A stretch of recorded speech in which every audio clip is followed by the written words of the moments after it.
안녕하세요 여러분, 상승미소입니다. 간만에 일요일 아침에 만나 뵙게 되었습니다. 한국 시간으로 10월 13일 그리고 14일 토요일 새벽 미국 증시 금융시장에서 골드의 가격이 급등을 했습니다. 무려 58달러, 온스당 58달러가 올랐는데요. 금 가격의 급등, 증권시장에 던져지는 신호가 아닐까. 그래서 오늘의 제목, 골드 가격의 급등, 증권시장이 수상하다, 이렇게 정했습니다.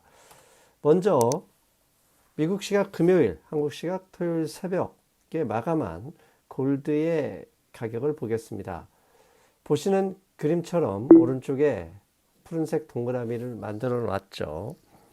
3.11% 58.50달러, 온스당 58.50달러가 상승했고 1941.5달러가 되었습니다.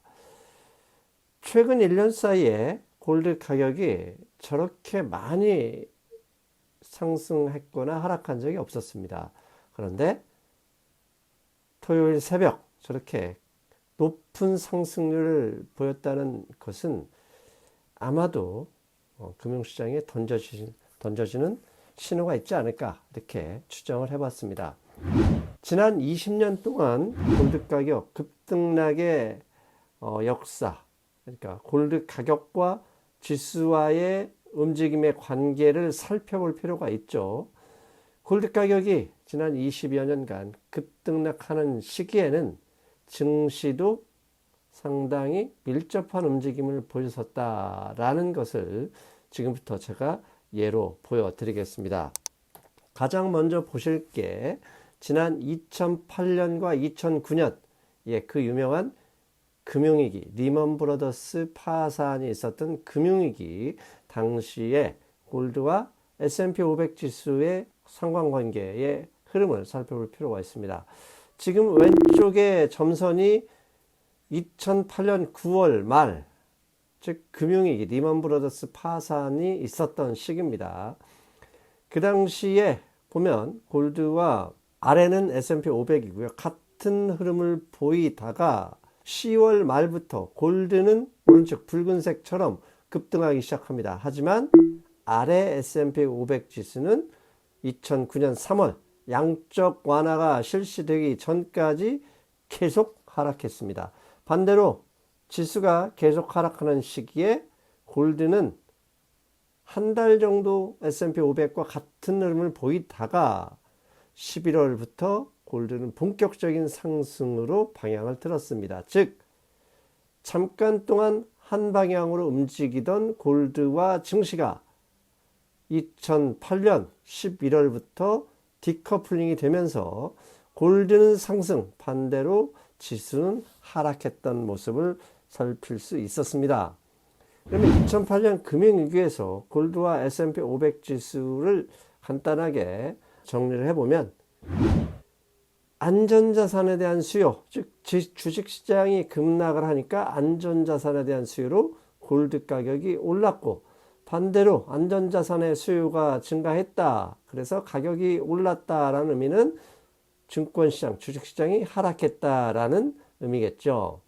그런데 이게 2009년 3월 본격적인 양적 완화, 즉 페드가 머니 프린팅을 통해서 돈을 뿌리기 시작하자 증시는 반등했고, 그때가 되자 골드는 상승을 멈추고 하락, 소폭 하락, 그러니까 주춤하기 시작했습니다. 즉 골드와 주식시장은, 골드가 상승할 때는 주식시장이 하락했었다는 것을 2008년 금융위기 시점에서 관찰할 수 있었고요.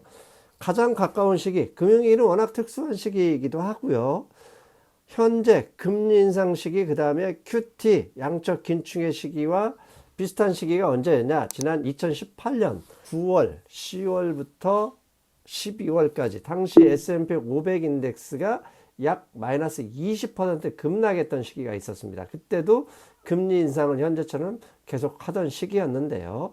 그 당시에 골드와 S&P 500 지수의 비교를 해봤습니다. 아래는 S&P 500 지수고요. 위는 골드입니다. S&P 500 지수가 10월 초 고점을 찍고 12월 말까지 순간적으로 마이너스 20% 급락을 했을 당시 위에 골드는 소폭이나마 상승을 했습니다. 지수는 마이너스 20%로 급락을 할 때 골드는 플러스 10%를 기록했었습니다. 저것도 금융위기와는 그렇게 아주 급격한 그 디커플링은 아니었지만 주식시장이 하락할 때 골드는 상승하고 있었다는 점을 우리가 알아낼 수가 있었죠. 그래서 2018년 10월부터 2019년 1월 초까지 당시에는 계속되는 금리 인상이 있었고 QT도 같이 시작을 했죠. 그래서 유동성이 축소되었고 S&P 500 지수가 20% 급락을 했었고요.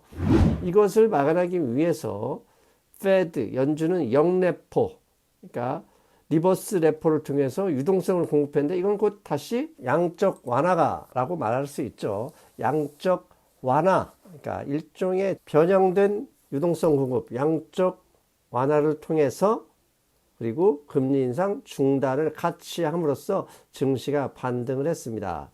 당시 골드 가격은 앞에서 보신 것처럼 상승을 했고 반대로 S&P 500 인덱스는 하락을 했습니다. 자, 이제는 현재 시점을 살펴볼 필요가 있습니다. 현재 시점 뭐가 있습니까? 예, S&P 500 인덱스와 골드 2023년 8월부터 현재까지의 관계를 살펴보겠습니다. 아래는 당연히 지금까지와 똑같이 S&P 500 지수, 윗그림은 골드입니다. 지난 8월 초 S&P 500 인덱스가 고점에서 약 2개월간 하락하는 시점에 위에 골드도 하락을 같이 해왔습니다. 즉 금리 인상으로 해서 지수가 영향을 받았고 동일하게 금리가 계속 인상이 되고 채권금리가 상승하니까 골드도 같은 방향으로 하락했습니다. 그런데 목요일, 미국 시간으로 목요일 약간 이상하더니 금요일에는 완전히 디커플링이 발생했습니다.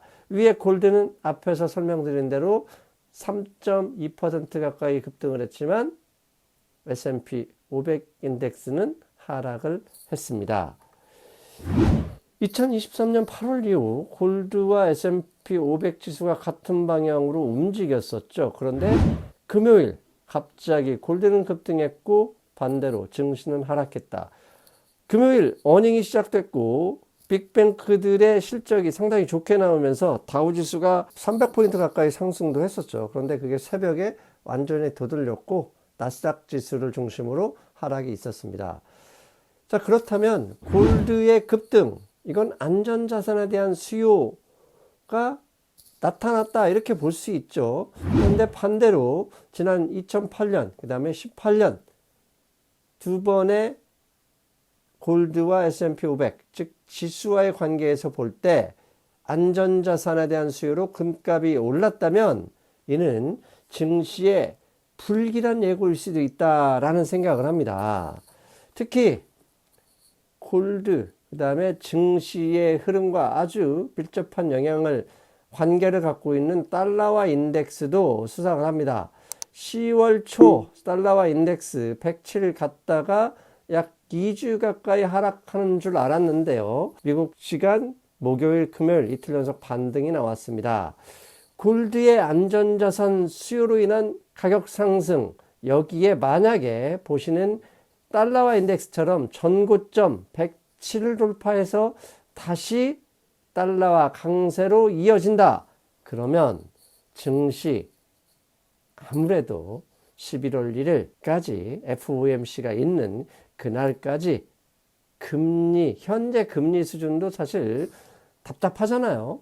최근에 미국 주택시장도 그렇고요. 여러 가지 소비 둔화 등등이 나오고 있다는 점을 감안하면 FOMC에서 금리 인상이 없더라도 현재의 높은 금리를 상당한 수준, 상당한 기간 동안 끌고 갈 수밖에 없다. 이런 발언이나 뉘앙스가 나온다면 증시가 크게 하락으로 이어질 수도 있다. 지난 10월 초, 10월에는 현금 비중을 닥치고 현금을 가져야 한다 이렇게 주장한 방송을 기억하시죠? 그것과 연장 같은 라인에서 방송하고 있다 이렇게 보시면 되겠습니다. 아무튼 골드 가격의 급등 수상하다. 만약에 달러화가 107을 전고점을 넘는다면 이 골드 가격의 상승이 증시 하락으로 이어질 가능성이 높다. 이 점 주목하시면서 다음 주 주식시장 매매에 임하셔야 되겠습니다. 아무튼 10월 달은 닥치고 현금이라는 점, 그 점 다시 한번 강조합니다.